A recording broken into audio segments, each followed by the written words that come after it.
soo bëggee jot xaalis bàyyeekoo UK Europe USA Canada Switzerland ak àddina wërngal képp Supersonix Money Transfer ñu ngi ci ànd ak yéen ak yónneekaay xaalis bu gën a màgg ci Gambia mën nga jot xaalis fépp fi nga ne bàyyeekoo kaatong ba koy na te doo ci am benn jafe-jafe waaw mën nga jot xaalis bàyyeekoo ci sa ay mbokk ak am di jàmma nekk ci UK Europe US Canada Switzerland ak àddina wërngal képp ak suñu yónneekaay xaalis bu màgg bi nga xam ne dafa wóor gaaw te noppale fii si biir Gambia Supersonix Money Transfer ñu ngi ci ñetti fukk ak ñeent dëkk si biir Afrika ngir jox leen melowaay yu gën si jotum xaalis bi nga xam ne kenn du ko laam-laamee saytu leen ñu si Google Play Store wala App Store ngir mun a bindu si suñ app bii di Supersonix Money Transfer app ndax ngeen mun a bànneexu si suñ money transfer services yi ay mbégte rek la ak Supersonix.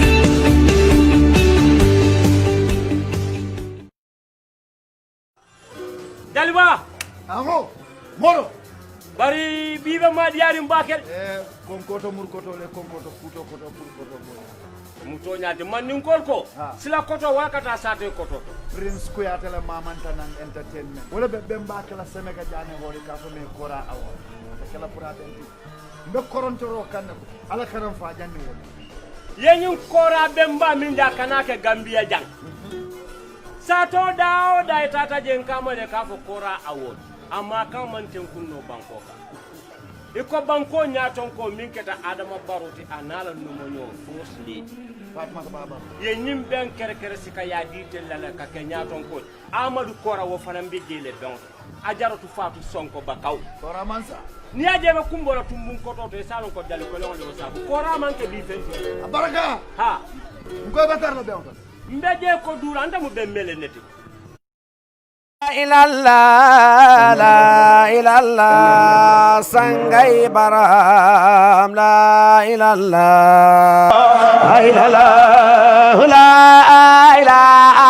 ilallah, la ilallah. Artijan fasaiqi qatamu miqwani, wa dunfa minhu azani, wa alul minhu aqrani, wa qawli la bilhani. مكس السيق في سار سنينا مقبلا للإله ذاك الإماء سيختجان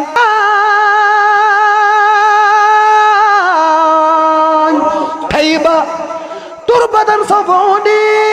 لك أزكى تسليم طول الليالي ليس يروي قلب المعبد واتا في رقد في تربيك المتالي واكر باي شو في Gambien Talengsi TV dañu ko isil sak ajuma ñetti waxtu ba ñenti waxtu قلوب الخلق مالوف الناس سبي الله برهما قلوب الخلق مالوف الناس سبي الله برهما لا أنت ليسنا من كل مقوس القوس برهما قولك لا إله إلا الله لا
do bubudo ko ne do mandura ko jamtan andi ko jamtan ligata waxtu yi ñu may nag dafa gàtt waaye ñi ngi ñaan Adama Barrow na ko ñi ngi ci gannaawam tey ñi ngi ci gannaawam ëllëg waaye baati ñi nga am jafe-jafe bu mag ci wàllu ndox mi ñi nga am jafe-jafe bu mag ci wàllu courant te ñun ci réew mi lañ dëkk bëgg nañ ku ñu jàppale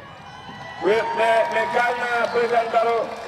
baati larnaɓe ɗo ɓawma hannde ɓe ɓawma janngo e sattere mumen dal ko ndiyam ɗan e courant o ɗa woni sattere mumen ɓe ñagoma ɗum ɓawma okkode ko on ñagota ñi ngi amoon trato boo xam ne EPAS ñooñu ko fi mayoon EPAS ñooñu fi mayoon benn trato o wi EPAS naɓe gokki ɗumen ɗo toaki ɗo goto trato boobu bi nguur gi xees gi ñëwee ñi jëlee ko fi yóbbu ko ba léegi xamatuñ lu ñuy béyee ba léegi ñu ngi soxla trato ku ñu ci dimbale o wi gila laamu kasoare ɓe ƴetti tracte o ɓe naɓi ha joni ɓe sohli tracte ɗo ɓe heɓa ɗum ɗo bëgg nañ daal nguuri Adama Barrow mu jàppale ñu bañ xamaat trato boobu e para kadi président yo jaɓana ɗumen tracte ɗo goto yoɓe heɓ ɗum ɗo ñu ngi leen di gërëm di leen sant ñu ngi leen di welcome ci baati alkali salmini on yetti on inde batindar inde kunda o tundoji ɗi fof ñu ngi am mbooloo mu rëy moo xam ne ralli nañ dugg ci parti Barrow bi ñu ngi ko yëgal loolu tey bis tey bi o wi rang o no mawni o no heewri o fof ko parti Adama Barrow ɓe goni ko ɗon ɓe natata kadi ko MPP tan ɓe gaddi waaw dañ ralli laaw dañ jógee ci beneen yeneen parti fekk si Barrow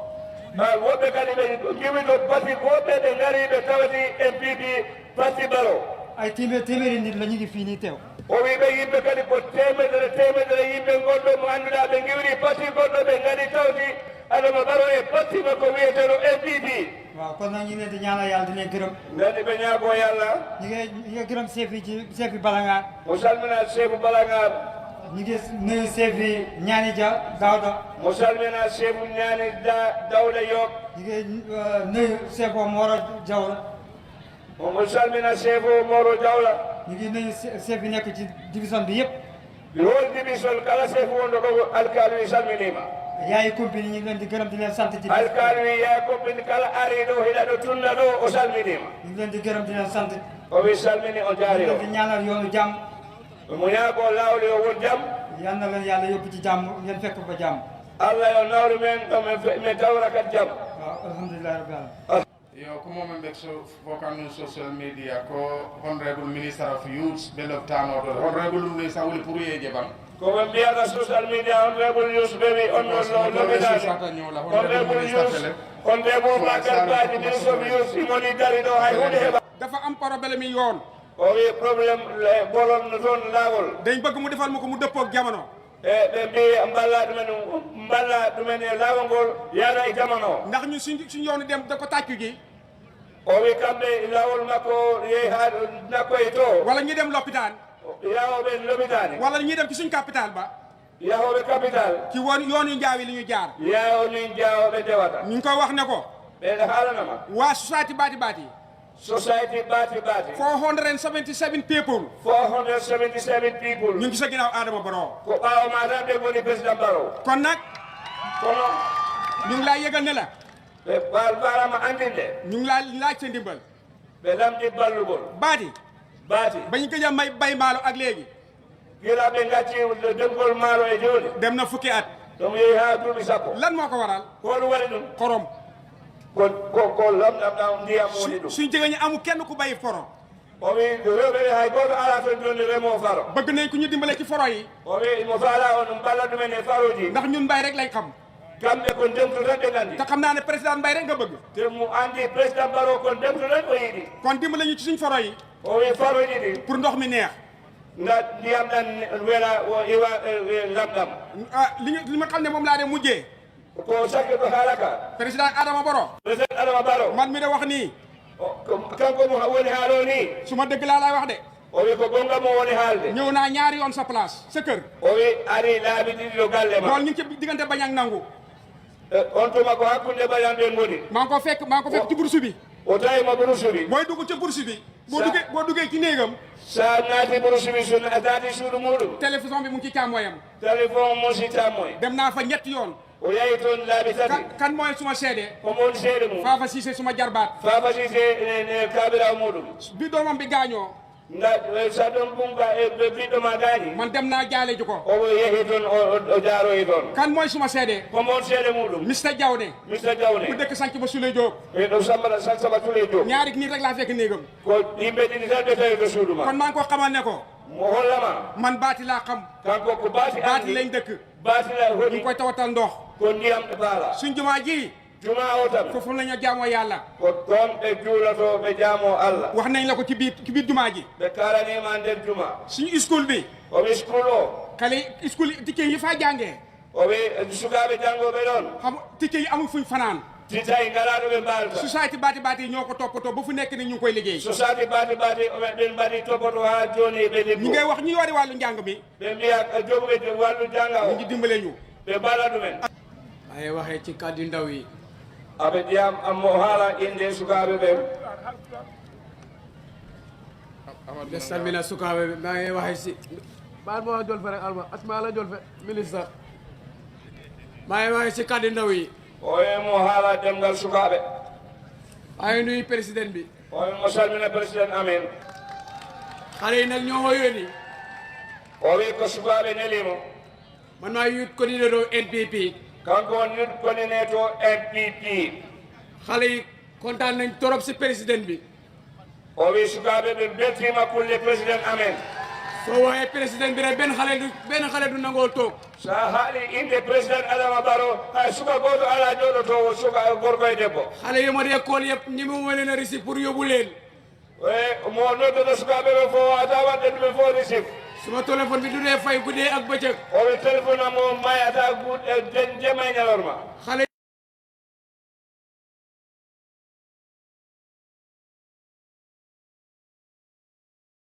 Barrow ɓe min sukaɓe ɗin to ɓawma président Bara Salum a ngi sa ginnaaw président Barrow Salum ɗin to ɓawma youth si yëpp ñu ngi sa ginnaaw sukaɓe ɓe piiw ɗin to ɓawma président Barrow Salum nag liñ xamul ñun am nañ ku ñu fa toogal ñun waa Salum o wi kamɓe neɗɗo e jooɗi ɗumen ɗo ini wa Salum suñ député bi mu ngi fa honorable Mbow o wi sa député o ɗi toon honorable Mbow suñ ministre ba mu ngi fa Ahmad NK Ba député o e honorable i toon député mo anda on honorable Ahmad Ba kooku suma papa la lu ma doon tey moom la o wi on ko baba muɗum sa yi han ɗo woni o ko Allah e Ahmad Ba kon su war naa wax loolu man o wi so dari ɗo hakkude len e yimɓe o ma o feññina ɗum haala ɗum yimɓe ganda man mi taxaw di wax fii si mbooloo mi o wi président koɓe keeɓi koɓe kalnama kanko hoore mum mo anduɗa e mo doori ɗo ni démba APRC laa woon parce que maa nekkoon consi chairman te amoon naa ceeb bu mag itam si division bi o wi kanko wonno APRC chairman constituency te heeɓi damgal moƴƴo kadi e lenne e chairman ya la ko waraloon mooy bi nga xam ne leen nguur ak APRC ñëw na ñun li nga xam ne moom la ñoo wax suñ kilifa yi dénkuñu ko mooy nañ ànd ak nguur li ma wax mooy o wi ko woni so ñun maɓɓe démba ñu ngi nekkoon APRC o wi hanki hiɓe gonno APRC rawatina man mi nga xam ne maa nekkoon di consi chairman te amoon naa ceeb bu mag si division bi surtout ma makko wonata makko woni Alaji Ibou Diop amoon naa ceeb bu mag si division bi o wi o heɓonno hen dillere mawde e division he waaye doomu aadama matut benn boor bi yaa ko moom benn boor bi say mbokk yee ko moom o wi kono bani adama ko ndem mbarɗaɓe palat kala jilɗata ko ɗon jarata démba soo gisee ñu ànd ak APRC la fi yàlla defoon ñoo doon nguur gi nga xam ne moom la fi yàlla defoon o wi ko APRC laamu nguuɗo ko ngun Allah wannoɗo démba si guddi suñ jigéen ñi dëkk yëpp booloo ñëw si man ne léegi fu mu nekk ni dañ bëgg daal ñu rali si gannaaw Baro jàppale Baro ndax ñu itam suñ dëkk bi dem si kanam o wi ko hanki jemmas rewɓe ɓe sikaɓe mbaɗi mobillaysa ngari tawimo galle ɓe ko mbimo Alaji Ibou Diop ko anmin nangi baba hande noon jemma hande o si yawti janggo si Allahu laano jaɓi ko caggal Adama Barrow leydi président Adama Barrow min gonta hande ha janggo may leen loolu rafet na kontaan naa si trop démb de maa ngi woon APRC waaye dëkk bi nag jaral na ma tey ak lépp lu ma jàppoon si APRC bàyyi naa ko fekkal si naa Adama Barrow pour ñu liggéey réew mi o wi onon de ko mbaɗon gonne moƴƴi tigi min ne mi weltima hen tami tawtima hen hanki miɗe wonno APRC kono hande mi tawtimo nde konngol moɗon hande ene fof jeere ɓaawo MCP ano président Adama Barrow so li nga xam ne sax maa ngi koy jégalu itam mooy démb si guddi la waaye su fekkee du doon lu mu jàmp balaa koy keneen di yëg honorable Amadou Ba ak suñu député bi ñoom ñëpp dinañ ko doon yëg o wi ha hannde homo yamno ko hanki jommo tan kibaru o ɓenimo e dow kono sinano ɗum haade ko ɗo fottin koma ministre of tourisme Amadou Ba tina walla honorable Alaji Mbow koma goɗo o tina hen xëy na looloo tax ñu yëg ko si jotaay bii nii oyi ko ɗum tagi ha ɓe ɓeyduɓe o joya nganndo kawram meɗen waaye tey benn tey itam maa ngi jégalu hannde kadi mo yafno si kaw loolu itam maa ngi am ak suma kilifa ko xam ne suma nijaay la moom itam mu ngi si délégation bi hannde homoy kilifa makko mo ganduɗa ko kaw makko homoy délégation le te ku nekk xam na ko obo si CRR mooy suma oncle Gagny Touré amona kala andi moy CRR woni Gagny Touré so bi nga xam ne wax nañ ma li jokkoo naa ak moom itam ma laaj ko ndigal mu ne ma suma doom xalaat bu liñ la wax rafet na ànd naa si àndal ak mbooloo mi ngeen jébal seen bopp président Barrow o wi nde e mbimo noon o wonde Gagny Touré jokkowo Gagny Touré tontimo wimo minne mi yaadama hen mi weltima hen kala ko ɗum ganduɗa ina moƴƴina tan minne mbiɗa ɓaawa moɗon kon maa ngi gërëm itam suma oncle Gagny Touré parce que xalaatal na ma xalaat bu rafet a rafet mo jarna kaw makko Gagny Touré sabu kimo miijo moƴƴo so gannaaw lu man li may wax nii so ko haalta ko ɗo en am na lu nga xam ne le sax honorable Amadou Ba xam na si dara o wi ko haalta ko ministre of tourisme Amadou Ba na andi hunde so foog naa ne Amadou bi nga xam ne sos naa parti bi bokk naa si wala bi mu koy xalaat pour sos bokk naa si ñi nga xam ne le njëkk na may oo si hôtelam bi ne dafa bëgg ma jàppale ko oyi Amadou ko sosnago parti makko homo taali Hamad Idiɓe e noddu haalanimo ɗum waaye li ma ko tontu tam si hôtel bi mooy wax dëgg yàlla pakala ñu ma jox cër te cër boobu su fekkee ne bàyyi naa ko ànd ak yow kon mu ngi mel ni xuruj naa pakala o wi no woyno wonde bol mi gantay ko mbiɗa kono pakala nakam rafdi hunde wodere ni mi accide mi yehi dulaba o tan Amadou digam ko mi aynani ɗum am itam moom itam nit la nit ku mat mu ne ma wax dëgg yàlla li nga wax dëgg la soo nangul naa la sa ngantu kon wax dëgg yàlla duma la gëte na si lii nii o yi mi fulɓe dimo sikol kala ko wonɓe jolfo ko jolfo dimo kala ko wonɓe ceɗɗo ko ceɗɗo dimo kala ɓe nangi kala ɓe gacci joni gonga min mbiɗo hooli jawnaɓe ɓe ngari NPP parti Adama Barrow e ministre aji ɗe yimɓe mumen maa ngi nuyu président bi o wi homo salmina président o ak délégation yi àndal yëpp e mboolem mbooloo won ko ɓaawa makko maa ngi nuyu itam suñu district chief bi homo salmina kadi district chief o ak suñu honorable bi mooy Alaji Mbow e honorable Alaji Mbow ak itam honorable Hamad MK Ba ministre e honorable Amadou Ba ministre of tourism ñu wax ne nit bu la defalee mbaax o wi neɗɗo so waɗino moƴƴere donc ko war a wax ka poɗɗo wonde haal mbaax duñ ko fayee fàtte o wi moƴƴere yoɓirtake yiɗeji golle loolu moo taxoon rek ñu ne loolu dinañ ko yeggee fii o wi ɗum tagi e mbi ɗo ɓe kaala ɗum ɗo waaye président o wi président ñu lay sant di la gërëm bu baax bi rajo heɓe man jetta heɓe man jarna ñu dañu ngi sant yàlla bu baax o wi miɗen jetta Allah si sa nguur gi bu baax a baax e laamu ma he ndax gis nañ sa nguur gi o wi min ji laamu ma nguuru sant yàlla la o wi ko laamu hitte Allah nguuru jàmm la ko laamu jam nguuru salaam la o wi ko laamu l'islam ndax li koy firndeel mooy o wi ko heddi ko woni depuis nga toogee ak léegi o wi gila jooɗiɗa e jooɗi dëgg doomi adama yëpp seen xel dal na o wi kala mo nganduma haɗa e bari na koo xam ne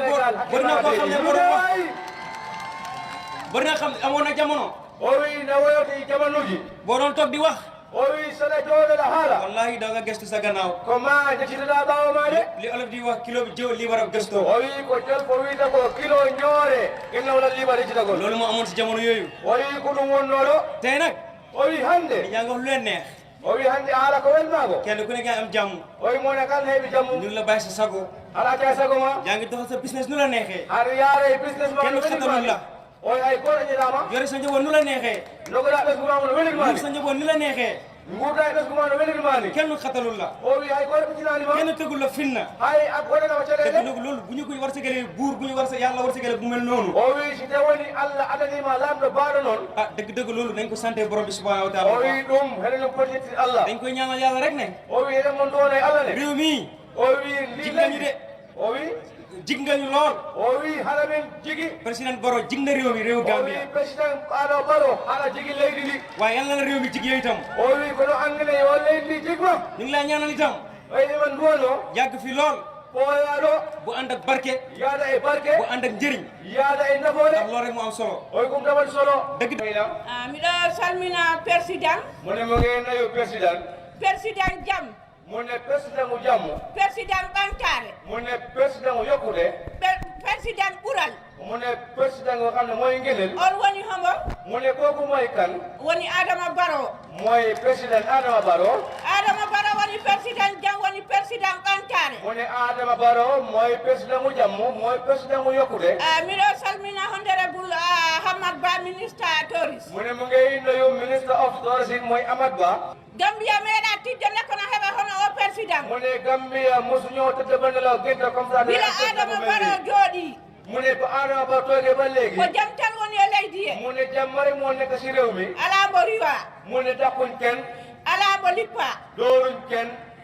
ala mbo wara kenn reyuñ kenn hay goto wara ka goto mu ne reyuñ kenn goto fof na heɓi hoore mum mu ne kenn ne ku ne yaa ngi am sa jàmm miɗo ñaago Adama Barrow mu ne mi ngay ñaan Adama Barrow ko gonga homo yiɗi rewɓe Gambia te rewɓe Gambia namo jiɗi de mu ne tekkale bëgg nga jigéeni Gambia jigéeni Gambia te sa lartinima mboolo ngo mu ne gis nga mbooloo mi ko rewɓe ɓe ɓuri ɗo doole de mu ne jigéen ñi ñoo fi gën a bëri de te rewɓe ɓe mu ne jigéen ñi si ɓe mbii ɓe jiɗi su waxee bëgg nañ wallahi ɓe kibitta ko ɓaawo wallahi duñ dellu gannaaw kala ɗo ndewɗa saare no waɗi iiji ojo mu ne foo dem si dëkk ñi mu ngay def wiiji waaja wona rewɓe ɓe de ko worɓe ɓe mu ne du jigéen ñi ne ci góor ñi wallahi Adama Barrow mu ne wallahi Adama Barrow yaa leloɗanoɗa na nga dem kadi nelaw ko rewɓe ɓe ɓuri doole mu ne jigéen ñi ñoo ëpp doole te rewɓe ɓe heɓe ɓaawo ma hannde heɓe ɓaawo ma janngo sa gannaaw tey ñi sa te ɓe kibitta ko kañum duñ dëpp gannaaw ko gonga ko waɗete ko jooni mu ne dëgg la li ñu def léegi hana heɓeteno mu ne ñu ngi doon am hana waɗeteno ñu ngi ko doon def kono funtata waaye du génn ko gonga ko ɓiɓɓe leydi ɓe njiiɗu waaye dëgg la nag doomi réew mi ñoo ko moom kono meeɗa funtu waaye mosta génn kono Adama Barrow wi mu ne waaye Adama Barrow mu ne Gambia mu ne Gambia kala ko ngannduɗa ko ɓiɓɓe Gambia ndi lépp loo xam ne doomi Gambia ñoo ko moom mi haari moom suur na ko mi waɗat ɗum no ɗum fotiri ni woni danaa ko defee ni mu waree te ko gonga telluɗo ken te dëgg gu wér la nden noon Gambia hoko poɗɗen wat kon Gambia lu ñu war a def enen rewɓe Gambia hoko poɗɗen wat ñun jigéeni Gambia lu ngeen war a def jiɗen koye men ngeen bëgg seen bopp wona Adama Barrow jiɗeten du Adama Barrow ngeen di bëgg ko koye men jiɗeten seen bopp ngeen di bëgg ndaɗen ndenden ɓesgu men ngeen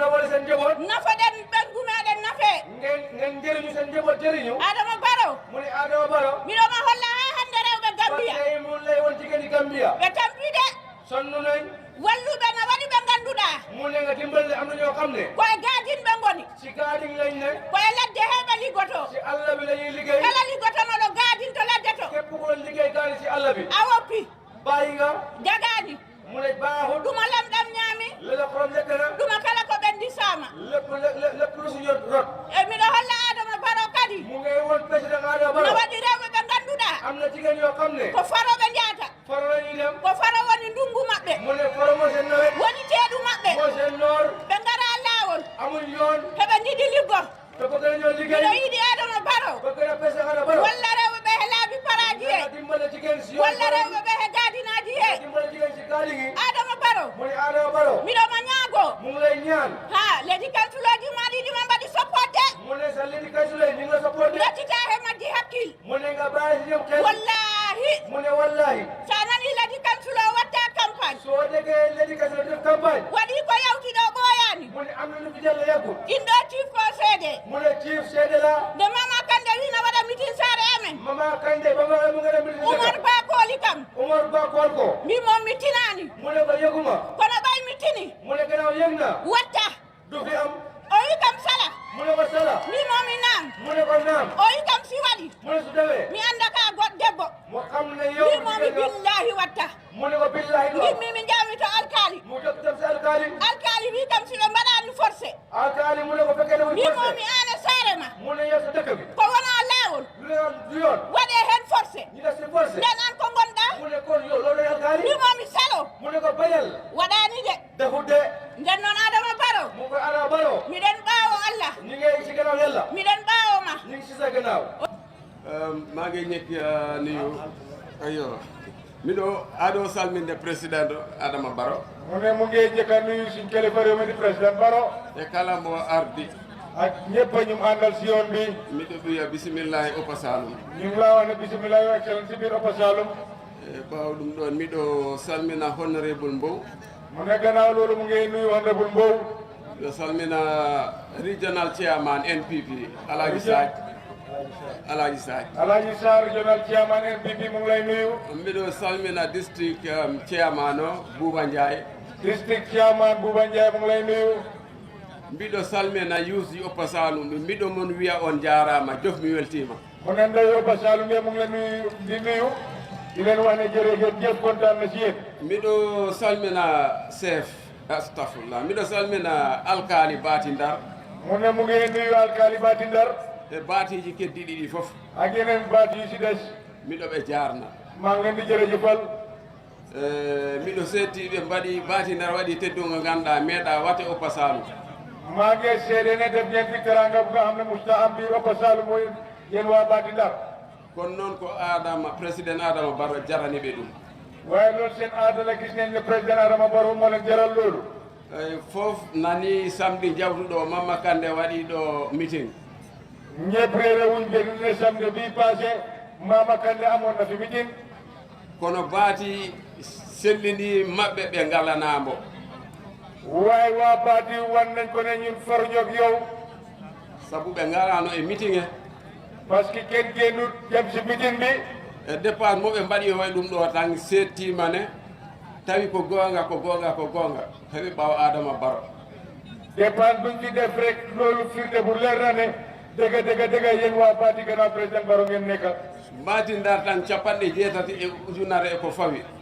mu ne Bati Ndar rek ñeent fukki junne ak lu teg loo leen fi teg. e raɓɓindi nde kala ndawal mbaɗa ɗo e ngu kafu ko ɗo eɓe mbaɗimo. te pour gàttal wax bi bépp dépense buñ fi def fii ci commune jigéen yi ñoo ko def. nden noon miɗo ɓe jarna miɗo ɓe duwano yo Allah ɓeyduɓe bawga. bon nag maa ngi leen di ñaanal di leen jërëjëfal di leen ñaanal da yàlla taawal seen man-man. Upper Saloum. mu ne Upper Saloum. miɗo mon resna konngol gotol. mu ne maa ngi leen di dénk benn kaddu. si en ndenti mbaɗɗen haɓɓere. mu ne suñ mbooloo ñu tekk dara. en jahat yeeso. su soobee yàlla dinañ dem ci kanam.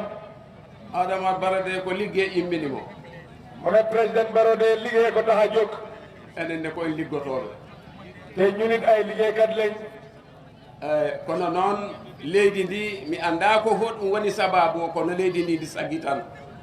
mu ne waaye seen doo bi fii naan seen suuf bi fii amul luy problème bi waaye mu ngi mel ni affaire baa ngi la jafeñ. sabu miɗon keedi ɓawno bete. jigéen ñi mun a dem barab yoro dem bay fa faro.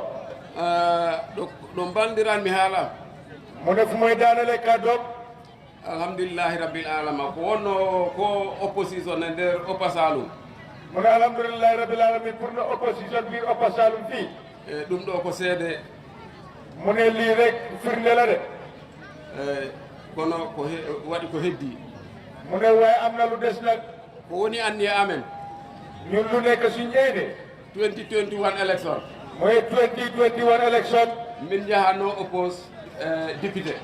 suñ député buñ fee am mu dem no oppose ku ñu taxawal NPP. 90% winning. min gokkuma 90% carte amen. bon ñu jël suñ carte yi 90% ñu sa def ko sa kees bi au président Barrow. assalamu aleykum wa rahmatullah. mu ne assalamu aleykum wa rahmatullah. tati jam. moo nekkoon organisé GDC. par bi an ala ka fo mumo be naata koy naata NPP la. waaye moom mboolem yëpp ñëw nañ ñu ne bokk na si nañ NPP. so you can explain. Omar nga explain sa bopp. assalamu aleykum wa rahmatullahi taala wa barakatuhu. mu ne assalamu aleykum wa rahmatullahi taala wa barakatuhu. mi salmini mboolo ngo fof. Omar Ba mu ne mu ngi nuyu mbooloo mi yëpp suma mbokki GDC la ñëw na. gorko e debbo suka e mawɗo. mu ne góor jigéen mag ak ndaw. fof mi salmini. ñëpp nuyu naa leen. mi salmini président Adama Barrow.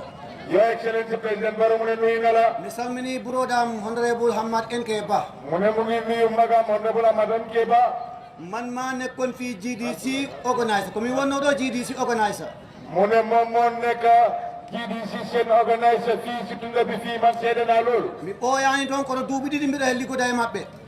mu ne dëgg la yàggut si waaye ñaari at mu ngi liggéey ak ñoom. kono mi ligganiima ɓe haa ɓe keɓi ndam. waaye liggéeyal nañu fii bañ fi am ndam. ɓayi ko min ligganiiɓe haa siyara ɓe keɓi ɗo ciyamano. parce que tunda bi moo fi doon liggéey dañ fi am chairman Sekou Jawara si tikati GDC komi waɗanɓe ɗum campagne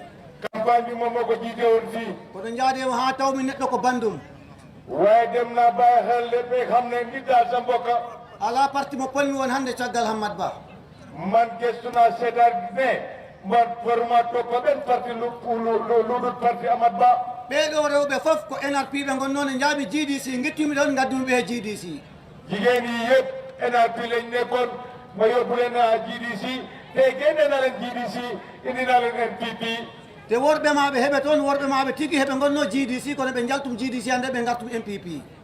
am na ñu nga xam ne nag ñu si dëgër lañ waaye lu mu munta mel fexe naa suma kenn lay kàttan ba génne leen GDC indi leen NPP kon nag Adama Barrow mbir ma wiya mboolo am nani Omar Ba nani kon président Barrow maa ngi la wax ne maa ngi ni man Omar Ba ma suma mbooloo mi mbiɗon ni mbiɗon caggal ba Allah mbiɗon caggal ma bon ñun dégg nañ suñu boppa yàlla gannaaw yàlla ngeen di ñu sa gannaaw yow président Barrow inchallah Oppa Saloum ɗo en ma ne su soobee yàlla Oppa Saloum fii leydi council woodi ko haali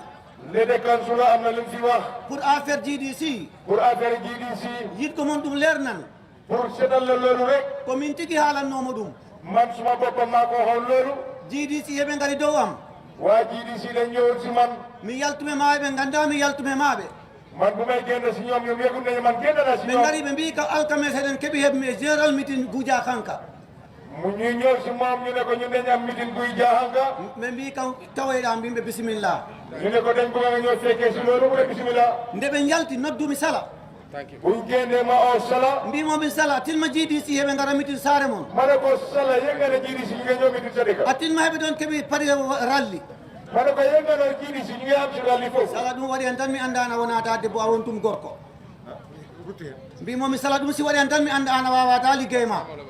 mu ne ko sala soo nangoo GDC am fi meeting sa dëkk bon dina xam ne yow sa liggéey mënuloo ko mbimomi salo ma ne ko bañal kala feere no mbatta wuti ɓe mbaɗɗon ralli ma ne ko bépp fexe boo mënta def fexeel ba GDC bu ñu am ralli si ɓe mbaɗi ɗon ralli ɓe jakkum an doole ma suñ fa defee ralli rek yow sa dara sa doole dañ ko yàq Allah walli min ɗum waɗi baayi yàlla defee GDC amañ fa meeting GDC soodi motocycle mo ganda ko min tan joginomo ɗo e Oppa Saloum fof GDC de jëlee motocycle jox ma ko Oppa Saloum man rek maa ko kala gon ɗo heɓe ɗum gandi fii ñëpp xam nañ loolu ñande mban puntumi GDC keroog bés bu ma génnee GDC ñande noddume téléphone mbimɓe ƴette machine moon keroog laa leen wax si téléphone ma leen seen motocycle baa ngi ni kaa dañ jël motocycle ma heɓe naɓi ma jël seen motocycle delloo ñu jël ko yóbbu ande ko ko koyɗe jaranmi léegi dox tànka lay doxee kono mawnam jarani kam waaye suma mag nag jaral na ma loolu honoré président Adama Barrow jarani kam président Adama Barrow jaral na ma loolu Gambia jarani kam Gambia jaral na ma loolu Oppa Saloum jarani kam Oppa Saloum jaral na ma loolu Oppa Saloum ɗo en Oppa Saloum fii seerde amen Oppa Saloum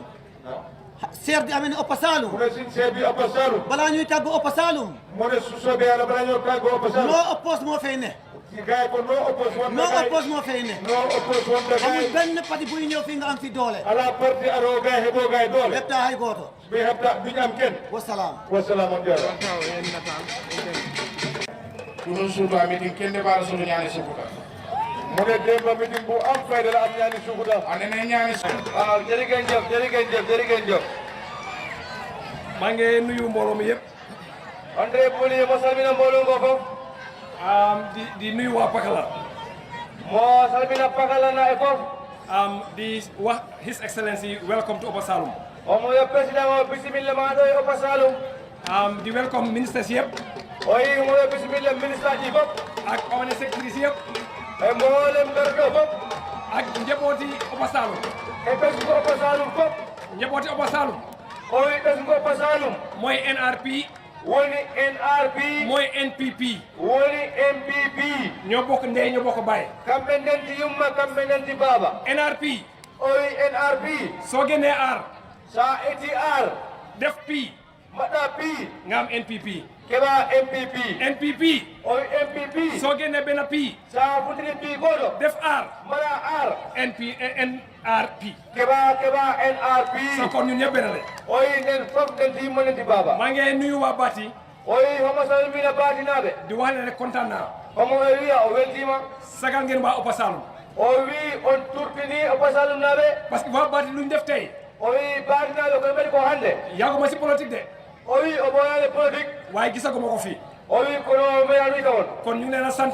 kon ɓe on jarna di sant alkali mo jarna alkali ak waa Bati society yëpp ñu leen di nuyu di e leen sant bolem kondo e nder baati maa ngi gën a nuyu itam suñu chef bi o yo mo jarna kadi chef meno ak chef yi nekk fii yëpp e bolem chief kondo do fop maa ngi leen di nuyu bu baax omo on salmina maa ngi nuyu suma wóllare honorable Seni Mbay oyi homma salmina wollere makko mo nga honorable Seni Mbay di ko wax ne lii mooy ngor oyi nemo wiyede kum ɗo woni ndimo yaagu aduna dara yàggu fii o wi aduna ko haydara ɓoyaɗo ñun ñëpp dañoo ñëw te dañoo dem o wi enen fof en arɓe tan kon dara jara ko fi o wi haydara jarano goɗɗum moo tax nit ñi mën na leen o wi tago yimɓe ɓe nañ nekk benn gonen gootum ay xeex o wi haare ay saaga jennooje jaru ko o wi jarana ɗum tey mbow la o wi hannde ayɓe mbaw suba keneen rek o wi janngo ko goɗɗo kon na leen nekk benn o wi nden noon gonen gootum ma ñëwaat ci nuyoo yi o wi ko arɗo ko calminaade ak nuyu suma mag Buur Touré o wi kodirawo makko Buur Touré ak suma jarbaat chairman Kundawari Area Council honorable Sehu Jawara o wi e baajira makko chairman area council honorable Seydou Jawara ak suma moromi député yi ñëw fi yëpp tey o wi e mboolem côté makko arɓe ɗo fof honorable Seni Jawara o wi honorable Seydou Jawara ak ñoom Birom e Birom ak honorable Amadou Kamara maa ngi leen nuyu ñëpp o wi e honorable Amadou Karma ono fof salmine balaa wax bi di gudda o wi haala ka tuut Omar Ba o wi Omar Ba gannaaw nangu nañ sa motocycle bi gannaaw ɓe ƴetti motocycle président jox na la motocycle o wi président wiya motocycle Omar Ba xam nga lii dafa am lu wane o wi ɗum ɗon holliri de nga ànd ak nit o wi jeyɗa yimɓe maylañi wayi xam nga lii dafa am moo wane o wi ɗum ɗo wonko holliri de aduna dëggu si doomi ad dëggu dafa war o wi aduna wona en ndimo e gonɗina su fekkee walli e bani adama yaa ngi liggéey ak nit o wi hade liggoɗo e neɗɗo guddee ak bëccëg jamma e ñalawma mu defal la dara o waɗanma hunde nga sant ko jettamo affaire bi ceeñ o wi hunde wallidi nga ne ko maa ngi dem feneen mbiyama mbiɗa dula goɗɗo parce que seen gis-gis du benn o wi dartima wona wooti nga ne ko jox ma li ma la joxoon mbiyama okkam ko ɓendemami ko kon loolu du ngor o wi ɗum ɗo nandi muyagu so kon Obasanjo o wi nen Obasanjo ak Gambia man ma ne makko o wi bàyyi leen xel politiciens yooyu o wi gaccita hakkille ɓe politicien aji lamen bu rëy o wi ɗemgal mawgal sampu réew o wi darade leydi de réew lu koy liggéey o wi leydi ko liggoɗo xool yi nekk benn o wi ɓerde gona goɗum ak liggéey o wi e golle du wax ju bari de o wi wona haala hew kade waaye nag waxkat bi suy wax o wi kono kaalo sino haala bàyyi leen ñu wax gacceɓe kaala ñun ñuy jëf enen mbaɗen parce que yàlla sax o wi Allah dafay fay jëf ko jogo ñalande kon léegi o wi joni wax bi du sori parce que o wi haala ka woɗɗata Obasanjo lu fi manqué gars yi wax nañ ko o wi Obasanjo ko manque koɓe kaali ɗum so jarul ma jaar ci o wi jarani mo hen rewto waaye honorable minister of environment o wi ministre mo ganduɗa ko addi wàllu liggéey o ren waa Bati o wi hikka baatinaɓe plan nañ ñeenti téeméeri garab fii o wi ɓe o tuuti temedde nayyi lekki ɗo waaye am nañ problème de kono noon ɓe keeɓi caɗele mooy ñu koy aar 3 gas o wi woni ko ganduɗa ko ɗum homaka ko waali hamdela te nawet buy ñëw o wi tan ngu arowngu soxla nañ ndimbalam ɓe cohli ballal mum dañ bugg a def lu mat 2000 garab Obasanjo fii ko yiɗɓe wat ko yeyata ujunnaji ɗiɗi lekki e Obasanjo ɗo kon ñu ngi lay talal loxo o wi nden noon ɗum ɗo ɗon mbiya si loolu passé o si ɗum yawti maa ngi gërëm suma waa Ndukuman o wi omo yetta Ndukuman naaɓe borom ngor a ngi nii o wi borom bawɗi ɗi Sénégal lañ jógee o wi ko Sénégal ɓe gimmoni waaye Adama Barrow moo leen fi indi kono noon ko président Adama Barrow ñu ngi jógee ba Kaffrine o wi ɓe gimmoni ha Kaffrine ker jibi o wi Sara Djibi ñëwaat nañ o wi Yolanding tey o wi hande ñëwaat nañ ɓe ngari président sa waa Pakala sa o waa wi président yow yaa ngi manani soo kon an addi ɓe ɗo ñu ngi leen di gërëm wonno ɓe on jetta léegi fu ma tëjee sama wax bi o wi to hollibita haala makko maa ngi gërëm waa Bati again o wi ha hande mo samina batina o maa ngi damay dénk waa Obasanjo o wi wonko haada ko salnaɓe political parties bari nañ fi o wi political party ɓe keewi ɗo te xam nañ ne o wi to ɓe gandine lu bari nguur moo ko mën a def ko heewen ko laamu wawi ɗum fewnu yoon ay school nguur moo ko mën a def o wi laawol school mo wawi ɗum wat waaye nag fekkee ne parti yaa ngi oote o wi parti ji sinoddira te li nga wax gëm nga ko te ko kalde ko haɗa hen gonɗini kon defal nit ñi o wi wonat yimɓeɓe fii daara yi bari nañ fi o wi duɗɗe no keewi am nañ lépp juróom fukki daara Obasanjo fii o wi ko ɓuuri capanɗe e duɗal te daara yi day soxla ndimbal te daara yi togli ballal jigéen ñi soxla nañ ndimbal rewɓe togli ballal ndaw yi soxla nañ ndimbal sikaɓe togli ballal soo kon politique parti yi ñëw fii o wi nden politique aji parti aroɓe ɗe di ñu rey wax ju bari ɓen mbaɗa haala hewga man ma ne leen makko o wi bu leen ñu taxal woto en mbadumin haala def leen ñu gis mbaɗe min jiya ñu ko def ñu gis min kala baɓe ɗo jii ñu ànd ak yow min jawda e maɗa waaye nag wax ju bari kono haala hewga samput kër o wi tanani galle te du samp dëkk a sarata saare léegi maa ngi tëje wax fu ma ko tëje mooy o wi ko uddito haalama ko woni dinaa gërëm ministre of basic and secondary education o wi ministre jogiiɗo wallu jangde nde lu ñu waxoon daaw jéeg o wi ko haalno kono won ndeya si Nioro e Nioro def na ko o waɗi ɗum jox nañu ñetti school o kibiskoye tati ñaari pare nañ ñaari ɗiɗi pari mooy Jaareng woni Jaareng ak Tamba e Tamba pare nañ ɗi pari ànd ak Bawol yaani e Bawol Porli commencé na liggéey bi ɓe puɗɗima liggey o kon haɗon ministre jërëjëf o yinenen ministre jogiiɗo wallu school a jarama waaye ma fàttali ko benn o wi yomo suttora gotel senior secondary school o wi senior secondary school benn rek lañu am fii de o wi ko goto tan won ɗo mooy Pancang woni Pancang suñu amee yeneen ñaar o wi somi keɓe ɗiɗi goɗɗi boori Kër Oldi hay sakko sani soni ɗo wala boori Fass wala Nioro walla Fass walla Nioro dinañu arrangé wara min arrangé kon maa ngi gërëm ñi ñëpp omo jarna fop maa ngi leen di ñaanal yéen ñëpp omon tonon fop képp ku ñëw fii o wi kala garɗo indi fii buy benn dalasi gata haade ko dalasi goto yàlla na yàlla fay o wi yo Allah yomma président sa yoon bi o wi président lawol mango ñu la ñaanal nga àgg si jàmm ɓe man ɗono ñottoɗa e jam ak ministre yo àndal yëpp ay ministre aji jeeɗa fop ak media bi e kala mo ganduɗa xam ɗo caméraji ɗi ne bu dégg bëccëg ñu ngi ànd ak moom o wi jamma e ñalama jaade maa ngi leen di ñaanal ngeen àgg si jàmm ɓe on go ono ñottoɗon ba e jam ngeen gis ak seen njaboot ha jiilade ɓes ngoni assalamu aleykum wa rahmatullah assalamu aleykum wa kon rahmatullah jërëjëf waay Thank you very much, Honorable.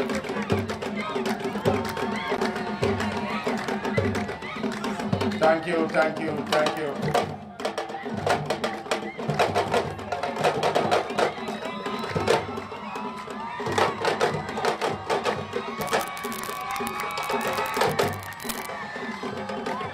Thank you very much.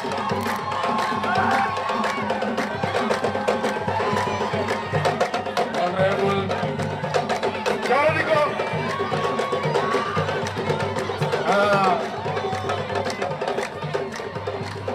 Thank you, Honorable Jawara. Siaka Fonsi Mo Musa Fadi Pananjay nga atendu. Musa Fadi ada member the president na hasulla. Apana meslogan avec kada ko men ke kam fondi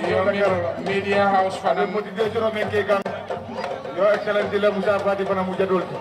nem mata hasulla jata ba Musa Fadi be dawda dimba kondona mba dimbara. Thank you. Thank you. Assalamu alaikum. Mange Doris Munio ci President be HE Sabara. Oye mo futulo salmino gol mako ha mo futulo president di nuyu ministre yi nga xam ne ñoo nekk ci délégation bi yëpp. oye kala ministre mo samina ministre fo mo ngando hala ina délégation le. Permanent Secretary, Deputy Permanent Secretary, National Assembly members. oye kala mo ngando ma hala jogilli goto e laamu e fo mo salmina. Chiefs yi alkali ak governor bi ñëpp maa ngi leen di nuyu. oye ha e chief uji ha alkali ha e governor ji fo mo salmina. di nuyu tamit ñëpp ñi nga xam ne ñoo ñëw pour teewe ci meeting bi. oye hande kadi mo salmina mboolem garɗo e meeting e kala mo alaare fo mo salmina. di leen wax ne nag man ma amee yëfi ndaw ñi ak yëfi tàggat yaram. o wi mo en wiyane kanko jogii kulle sigaare ɓe.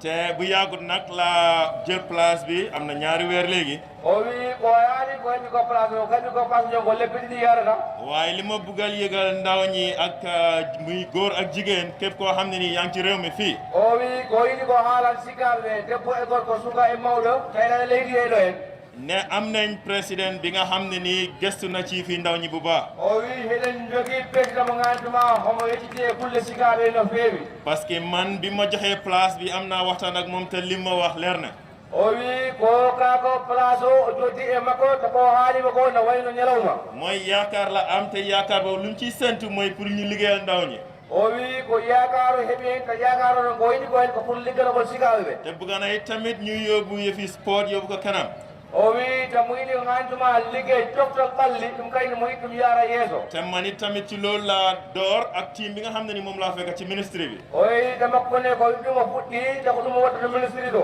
moo tax boo leen xoolee weer bi passé di ngeen gis yu bari ci ñoo def. o wi sen daari lewtu ndu en ƴe ko heewi yo ngannduɗaa ko e mbatta ko. mooy li nga xam ne nii mooy li ñoo ooyee National Youth Service Scheme. ɗum woni ko wiyete ko National Youth Service. yàgg na fi waaye président bi pare na pour dooleel ko pour mu gën a yaatu. o wi ɗum ɓooyiɗo kono président o pari pour ɓeydugol doole mum ɗum yaaja kadi leydi he. benn place rek lañ amoon moo nekkoon Bakaw waaye président bi sas nañ ñu ne dafa bëgg ñu andi ko CRR fii tamit. o wi ko place gooto ɗum wonno woni Bakaw kono président hokkiɓe sas ɓe jangga ɗum haɓe gaddu ɗo nder leydi gaay. te wax nañ ne am na réfugié camp bi nekk Bambali boobu lañ bëgg a jël def ko ay youth center pour NYSS. o wi no wootiri si mo ganda on Bambali te ko on ɓe jiinnoɓe mbaɗa mo sayin o wona. su ko defee ndaw ñi nekk fii CRR dinañ mun a bindu foofu na ñu dem ñu jàngal leen métier. o wi sigaaɓe wonɓe CRR ɓe mbaya e mbindo toon ɓe jangga toon métier. boo demee North Bank am na projet bi fa nekk ñu ko ooyee GSI mi chairman projet bi. o wi sa yeehi North Bank no woodi liggoɗe ganduɗa sigaaɓe toon liggo. foofu ndaw yi nga xam ne ni bëgg nañoo jànga yi fi mbéy foofu la ñoo dem at bu nekk ñu ngi jël téeméeri xale di leen fa dugal di leen jàngal. o wi sigaaɓe yimɓeɓe janggo kulle ndema hitande ko hitande yimɓe no temedere suka ko fawi ɓe ɗon nawa. North Bank benn bi Kerewaan am nañ fa benn centre bi nga xam ne nii fu mu nekk nii ñu ngi koo tabax. o wi Kerewaan de keɓiɗo centre mo ganduma ɓe mo maha. te next academic year muy septembre 2021 dinañ door di jël ndaw ñi nga xam ne bëgg nañ faa jàngee. o wi December on the 2021 ɓeta sigaaɓe nantumare ɓe ɓuɗɗo ligge de. ku bugg a jànga yi fi defar boppa. o wi kala jiɗɗo janggo kulle nga bugg a jànga yi fi ñaw.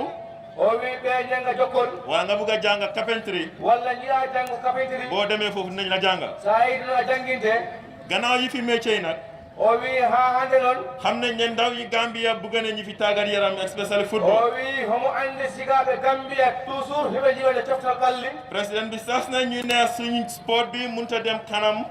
o wi président o sasibine sport waya yeeso. lu mooy rek ñu am ay fields football fields yi nga xam ne nii rafet na baax na. il faut keɓen fiis football aji gantumani ɗi mbeydi ɗi mbawi woni fiiluji ɗi ganduɗa mbawɗen football. moo tax CRR fii am na ñetti place yi nga xam ne nii dinañ ko transform def ko e mini stadium. o no woni ɗo no woni duwaji kewɗe e mbaɗi transfa ɓe mbaɗa stade ɗum ganan ene wawa coftal ɓalli. mooy Janjanbureh. woni Janjanbureh. Fula Bantang. woni Fula Bantang. ak Kawur. e Kawur. ñetti place yi di ngeen am mini stadium 2021. o wi place uji tati e ngeɓata no gantuma heɗen wawade coftal ɓalli. stadium yooyu ku bugg a football basketball volley di nga ko mën a defee. o wi ɗiɗen place uji kala jiɗen pour koyngel walla pesko walla ko wiyete ko basketball toon ko waɗon wawi yambaɗa coftal ɓalli ma toon.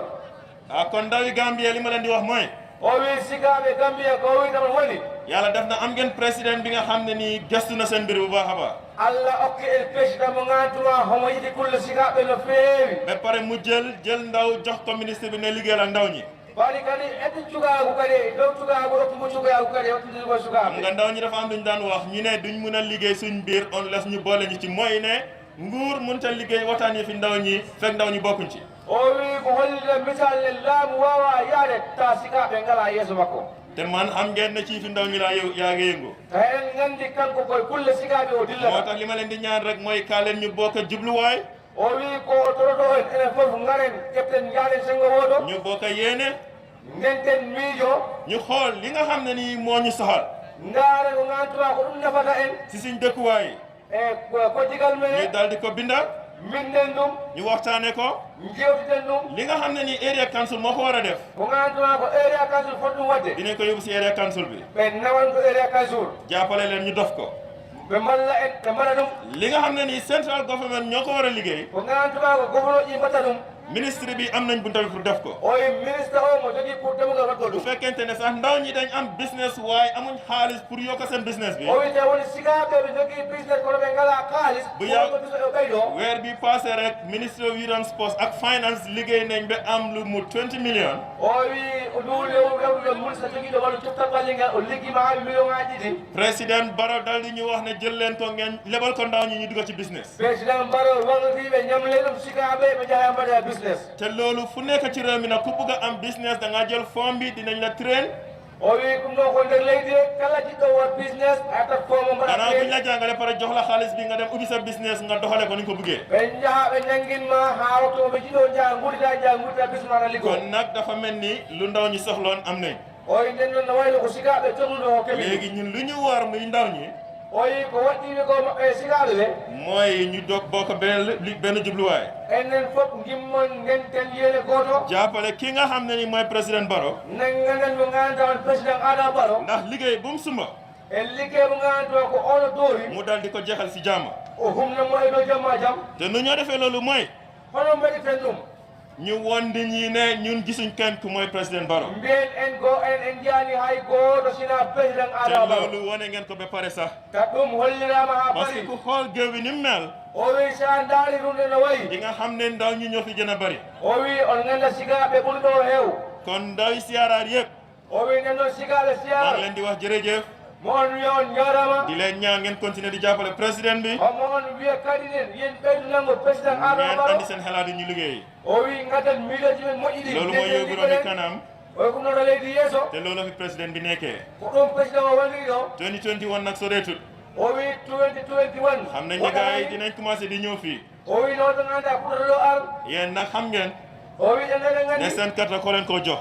enen gandi carte men nde o ɓeɗɗen nde mooy président Barrow su 2021 jotee woni président Adama Barrow si 2021 fi ma jeexalee suma wax mooy o wi to humta haalama ko woni nit su sombee liggéey o wi neɗɗo si fuɗɗima liggey li la war mooy pour nga jàppale ko mu jekkali ko ko an ko waɗɗima tan mballama o tuna te liggey loolu luñ door ni buñ pour mu mun koo jekkali o wi ɗum ɗo ko fuɗɗa ko sa ɗum wawa kum jaar président win élection bi ñëw o wi président o yen bat feere ngeen jox ko yeneen juróomi at ngeen seet naka la réew mi di wecceeku o duuɓi joyi goɗɗo ndaaren liggey ngeen président gis ne Adama ndaw Barrow ñi nekk ci fi mbéy o wi ndaarde kulle ñi sigaɓe nekk ci fi nappa ha woni kulle awa ñoo xam ne ni dañ bëgg a jàng métier ha ganda ko jangu meccal ak ñoo xam ne dañ bëgg a dem collège ak université yëpp ñu ngi ko defar ganda ka jiɗɗa collège ha te yéen ñëpp di ngeen jëriñoo enen fof en naftora fi laa emale si leen suma wax oy ko ɗo fonta haalama ko di leen wax jërë ngeen jëf mo on wiya on jarama of course di wax Mr Siaka jërëjëf oy mo wiya Siaka ak jarama ki nga xam ne mooy président Barrow jërëjëf mo wiya président Barrow jarama a jaarama oy jarama jam waay jërëjëf jërëjëf Thank you very much, Honorable Minister. Honorable Minister, jërëjëf. Honorable Minister, dole Canadian ko teke. mu ne beneen honorable ministre moo ñëw gaaral si kàddoom waati Wala Works and Infrastructure, Miss Honorable Parliament Joe. foofu mooy works ak infrastructure bu Baye Lamine Diop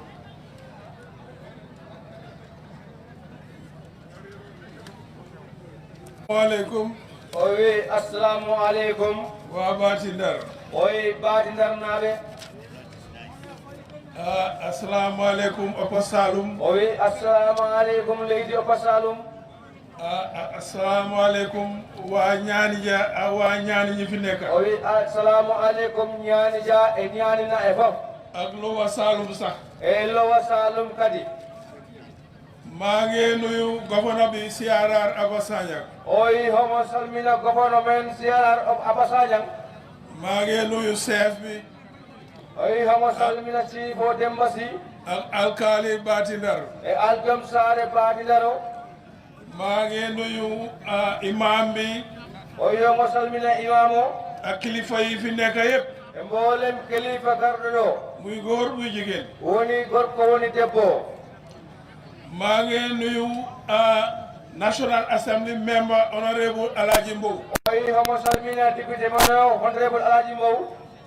maa ngi nuyu Amadou Camara su fi nekkee. o wi nani dia so woni ɗo maa ngi nuyu honorable Alaji Sila su fi nekkee. o wi homo salmina honorable Alaji Silla so tawi woni moɗo suma nuyu mi nag maa ngi koy jiital His Excellency the President. o wi salminano makko ndu homo en ardna His Excellency President ak ministre Sami Andal suma naataango yi. e ministre aji ganduɗa ɗi goni musidal makko to liggorde makko to en maa ngi nuyu permanent secretary si. o wi homo salmina permanent secretary ji ɗi managing directors. managing director maa ngi nuyu civil servant si fi nekk yëpp. o wi homo salmina mboolem ɓorliɗo uniforme man nag lu tax ma jóg pour wax. o wi ko taki o immi pour haala dama kontaan. o wi ko beltiɗo si projet sin isi North Bank region. o wi e projet ngaji gaɗaɗe North Bank region ndig suñ ko seetloo. o wi ɗum si dartinama 55 years i Gambie am yëpp. o wi capanɗe jowi e jowiɗe Gambie ɗe fof développement bi daan am yëpp si South Bank bi la woon. o wi keɓal ngal ganduɗa o ngal wonno fof koye South Bank wonno ɓe nguuri His Excellency Adama Barrow ñëw. o wi ha His Excellency président Adama Barrow ari bi mu ñëwee la gestu North Bank. o wi nde o ari o jiɗi North Bank def ko priority o waɗi ɗum priority Hakalang o wi e Hakalang 84 kilometers la o wi ko 74 kilométre moom lañ fa door o wi ko ɗum wona ɗon fii nag o wi ɗo en North Bank regional roads lañ ko wax o wi rural North roads Bank regional rural roads o wi rural road North Bank rural roads la mi wawa ɗum haala angale noon waaw continue North Bank rural roads yi o wi North Bank rural road yi ñaari région sa ko bokka o wi ko région aji ɗiɗi muy North Bank region o wi to dowri ga kono dowri gayi ak Central River region o wi e Central River region mu cover 5 constituencies o wi ko jowi constituency Lower Salum o wi Lower Salum li ma war a njëkkee sax mooy Saba Sanjal o wi ko fotɗo fuɗɗore ko Saba Sanjal Lower Salum Lower Salum Upper Salum Ñaanija ak Ñaani e Ñaani 86 kilometers o wi capanɗe jeejerati e jeegom kilométre si North Bank wi tam o wi e North Bank region leer na leen ne o wi na en laamine jeexal nañ Lamin Koto Casamance route bi o wi ɓe komni Lamin Koto Casamance route o loolu 120 kilometers la o wi ɗum ko 120 kilométre so yoon yi His Excellency in North Bank o wi laabi ɗi nganduma président additi ɗo en soo leen dajalee yëpp sen kawrintiri ɗi fof almost 300 kilometers la o wi fof ko 130 kilométre dafa mel ni nga jógee Banjul ba Basse ñimmoɗa Banjul ha Basse si within 4 years o wi e nder duuɓi 4 di dem 5 years o wi woya duuɓi 5 lii nag xewal bu mag a mag a mag la o wi ɗum ɗo ko arsuku mawɗo fiñ taxaw nii o wi ɗo to dari ɗen ɗo en moom la ñu ooyee lot 2 o wi ko makko noddi ɗen lot 2 fii moom kër Jibi la doore o wi ɗo ko saare Jibi fuɗɗori ɓe ñaana banta ha ñaanga bantan 32 kilometers la o wi ko 31 kilométre bi ma fa ñëgee ñëw o wi nde iɗiɗe ɗo ar am na ku ma àndaloon o wi ne woodi mo yaaduno ñuy duga di daw homɓe ɗati nder ɓe doga heɓe doga ma ne ko waaw yoon bi xanaa du jeex o wi mo kana laawa ngo ɗo huɓata time boobu sax man mi wax ak yéen o wi ngol makko ka do e meɗen foogu moo ne dina possible pour ñu def si yoon bi o wi makko sikkano sa pour laawa ngol heɓoto ɗo fi mu nekk nag mu ngi am o wi to gonɗen ɗo heeɗima pare nañ o wi ɓe paari man nag li ma gis si lii o wi makko ko wi koye ɗumen mooy soo amee président moo xam ne mu ngi gestu nit ñi o wi sa heeɗi président mo gantuwani homayji ɗo ñi amutoon muy leen amal o wi ko heɓanoki kon heɓo loolu lañ doon ñaan yàlla o wi ko ɗum totonen Allah te li tax ma gën a xam loolu o wi ko tagi mo enen wiya man waa Banjul la kanko ko Banjulnajo président ye gouverneur yëpp state house lañ daan dëkka o wi président oji e gouverneur ji fof ko state house ɓe gonatno foofoo gën a baax si Banjul o wi ɗon ɓuri moƴƴe Banjul muy gouverneur muy ñaari président yëpp dañ fa daan dëkka waaye fàtte Banjul o wi kono gouverneur e président oji fof ko Banjul to paltoɓe mbaɗannoɓe jigdi Banjul moom nag ba mu duggee state house makko no nati state house dafa gestu dëkkandooram bi makko ko walɓe ngo o weddi o jiɗi tan ɗe fof nañ defar dëkk bi o wi pewnen leydi ndi pahi o wi gasɗe ɗe yoon yi laabi ɗi mu ngi mel ni ku ñëw rek dëkk si yow o wi no wayi tan garɗo hoɗe e maɗa si sa boor e hedde maɗa ne moom nim dëkkee nga bugg nga dëkkee yow makko tam no hoɗiri ni an hoɗa ko noon ɗiɗi koɗira loolu nag soo ko gisee si nit o wi ɗum sa yiɗima neɗɗo nga xam ne nditi dëggu la ganda ko neɗɗo goonga njiit la ko gardiɗo man nag foofu laa gisee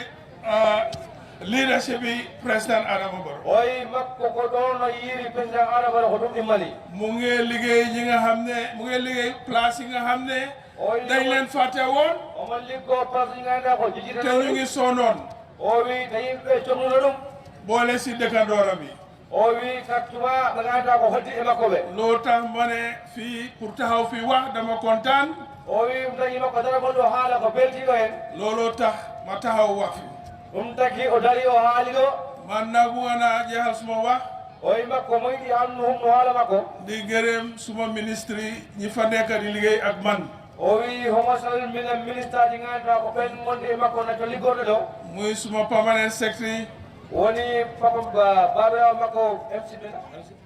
permanent secretary permanent 6 muy suma managing director NRA ak director technical services senior servants yëpp yi fa nekk dégg ñu ngi liggéey as a team ñu ngi jàppale président bi te gis naa ne amul kenn ku si leen noppaleku pour gis ne ministre bi am na ndam dëkk bi am na ndam président bi am na ndam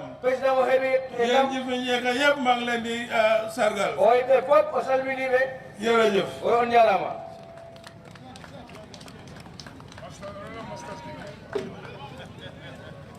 Honorable Keba,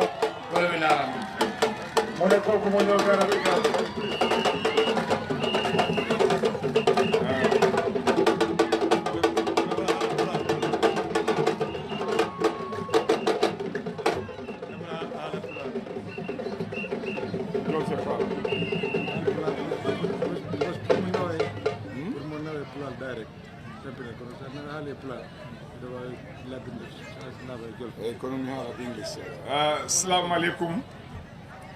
Your Excellency, the President of the Republic of the Gambia, President Adama Barrow. Assalamu alaikum, Your Excellency, President Gambia, President Adama Barrow. I want to make one statement in English before I speak in local language.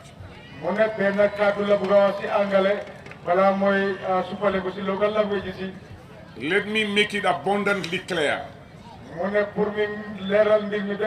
that the government of Adama Barrow, under the leadership of Adama Barrow, is not stopping any political party for organizing rallies in any part of the Gambia.